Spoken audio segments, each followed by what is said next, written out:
রাজনীতিতে নেতারা যাই বলুন না কেন, সব রাজনৈতিক দলেই গোষ্ঠী আছে। বঙ্গ বিজেপিতে দিলীপ ঘোষের কি কোনো গোষ্ঠী আছে? আমার তো কখনো মনে হয়নি যে গোষ্ঠী করার প্রয়োজন আছে।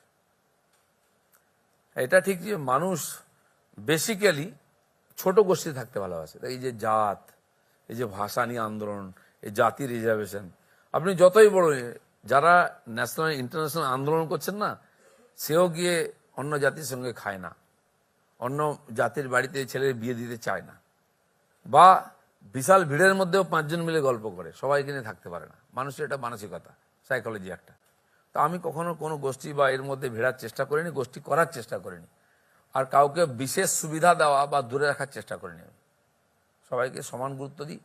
সে অন্য পার্টির হতে পারে, অন্য আদর্শবাদের জাতির হতে পারে, বা আমার পার্টির বিভিন্ন লোক হতে পারে। কেউ বলতে পারো না দিলীপ ঘোষ কাউকে আলাদা করেছে, এটা আমি হিম্মতের সঙ্গে বলতে পারি। সুকান্ত দা বা শুভেন্দু এদের সাথে এক টেবিলে বসে চা খেয়েছেন, বাড্ডা মেরেছেন?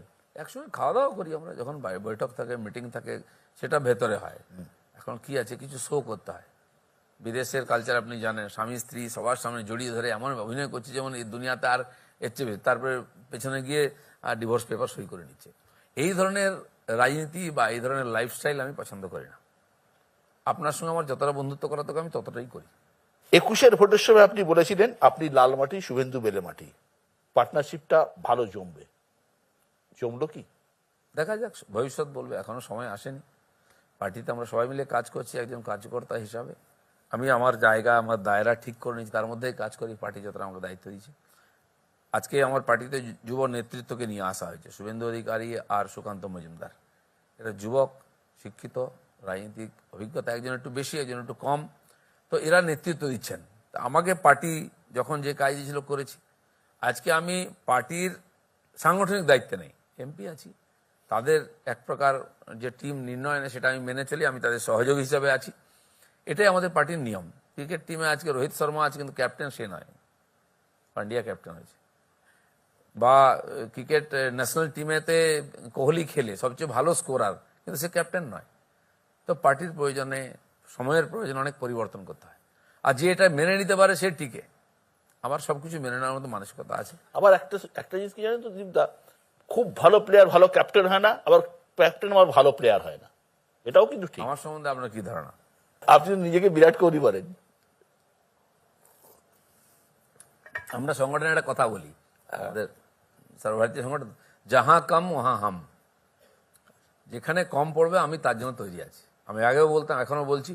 তাই হয়তো বর্ধমানে আমাকে প্রয়োজন হয়েছে, আমি চলে গেছি, কোনো প্রশ্ন করিনি।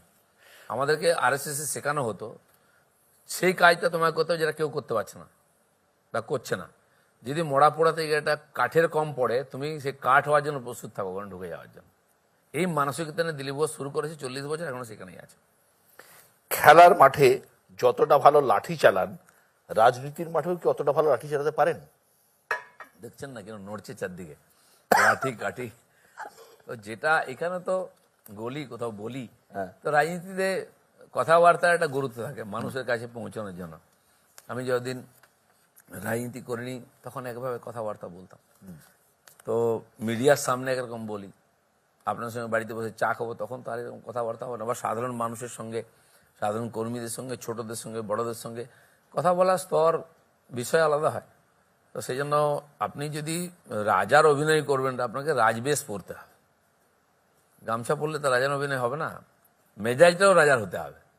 না কোথার থেকে এটা ধরে নিয়ে এসে রে এটা রাজাকে দিয়েছে, এটাকে পাল্টাও, এ রাজা হবে না। চাকরে যে অভিনয় করছে সে রাজার অভিনয় করতে হবে, তার মাইন্ডসেট থাকা চাই।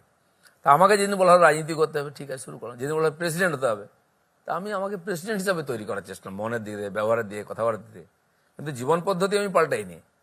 আপনি যে কোনো জায়গায় থাকতে পারি, খেতে পারি, যে কোনো জীবনযাপন করতে পারি। ব্যক্তিগত প্রয়োজনে আমি পাল্টাইনি কখনো। আমি এমপি হয়েছি তো আজ পর্যন্ত ইকোনমিক ক্লাসেই আমি প্লেনে যাই। এমপিদের জন্য বিজনেস ক্লাস নিশ্চিত আছে। আমাকে প্রশ্ন করেন লোকেরা যে আপনি এখানে বসে আছেন কেন, আমি আপনার সঙ্গে দেখা হোক বলে বসে আছি। এটা আমি মনে করেছি যে আমার জন্য এটাই যথেষ্ট। রাজার অভিনয় আপনি করবেন, এটা ঠিক করাই আছে। যখন অভিনয় করতে দেবো তখন সেই মেজাজই করবো। একদম। এই যে প্রধানমন্ত্রী এলেন, আসছেন, এতগুলো সভা করছেন, আপনি মঞ্চে নেই, ডাকে না নাকি যান না? না, আমার দায়রা ঠিক আছে। আমি একজন ক্যান্ডিডেট, এমপি লড়ছি। আমার ওখানে যখন আসবেন, যদি আসেন তাহলে আমি থাকবো ওখানে। যখন আমার থাকা ছিল সব জায়গায় থাকতাম, তাও থাকতাম না। আপনি দেখুন এর আগের ইলেকশনগুলো, আমি দিল্লি বৈঠকে কথা হলো যে টিকিট দেওয়া হলো, আমাকে বললো তোমাকে লড়ানো হবে না। ওকে, আমি প্রচার করবো বলে হেলিকপ্টার নিয়ে ঘোরো। আমি মাননীয় অমিত শাহ, নাড্ডাজি এবং প্রধানমন্ত্রীর হয়তো একাধটা সবাই ছিলাম, আমি বলেছিলাম যে আমি আমার মতো প্রচার করবো, কারণ যে ছোট যেগুলো জেতার সম্ভাবনা কম সেই সব জায়গায় কেউ যাবে না, ভিড় হবে না। কিন্তু আমি জানি আমাকে যদি আগামী দিনে সংগঠন করতে হয়, ওখানকার মানুষ, ওখানকার কর্মী, তাদের মনোবল বাড়াতে হবে। সেখানে আমি যাবো, আমি গেছি আগের দিন 4-4টা রোড শো করেছি আমি। তো সেই জন্য সবাইকে সব জায়গায় যেতে হবে এরকম না। সেটাও পার্টিদের একটা সিস্টেম থাকে যে ডায়াসে কে কে থাকবে, সবাইকে ঘুরিয়ে ফিরিয়ে করেন, তারা ঠিক করেন। সেই প্রোটোকল পিএমও থেকেও চলে আসে, এত লোকের বেশি নয়, সেই অনুযায়ী হয়। ওটা সিস্টেম, যে কেউ ঢুকে যাবে এরকম নয়। 21-এর নির্বাচনের পরে নরেন্দ্র মোদী প্রধানমন্ত্রী বা অমিত শাহ কারোর সাথে কথা হয়েছে আপনার? হ্যাঁ, কথা হয়েছে, অনেকবার বৈঠকে দেখা হয়েছে। মাননীয় প্রধানমন্ত্রী ব্যক্তিগতভাবে এক একজনের সঙ্গে দেখা করেছেন, এমপিদের সঙ্গে। উনি তো করেন, সমস্ত এমপিদের সঙ্গে করেন, বাড়িতে নাস্তাতে ডাকেন, খোঁজ খবর নেন কি চলছে না চলছে। কি বললেন যে 21-এর ভোটের পরে মানে প্রশংসা পেলেন না বকুনি পেলেন যে 200 পার বলেছিলেন, আসলো না? না, সে তো আমি তো কিছু বলিনি, আমি জানি না টার্গেট কি ছিল, কি হয়েছে। পার্টিকে জেতাতে হবে, লড়াই করছেন। সত্যি আপনাকে বলছি আমি, যে আমি পার্টিতে এলাম, 5 বছর পার্টি করলাম, আর পার্টি ক্ষমতায় এসে যাবে এটা আমি ভাবিনি। কিন্তু পরিস্থিতি তৈরি ছিল এরকম, তো অনেকে সেই হাওয়াতে লাফাচ্ছিল, সরকার হয়ে যাবে, কেউ মন্ত্রী হয়ে যাচ্ছিল, কেউ মুখ্যমন্ত্রী হয়ে যাচ্ছিল। দিলীপ ঘোষই ছিল। আপনি কাউকে বলুন, আমাকে অনেক জিজ্ঞেস করেছেন মন্ত্রিমণ্ডলের কথা ভেবেছেন? না, বলে ভাবার লোক আছে, আমি মন্ত্রীর মধ্যে নাই। হ্যাঁ, যে কে মন্ত্রী লিস্ট বানিয়েছেন কিনা আমাকে জিজ্ঞেস করে, জিজ্ঞেস করেছে।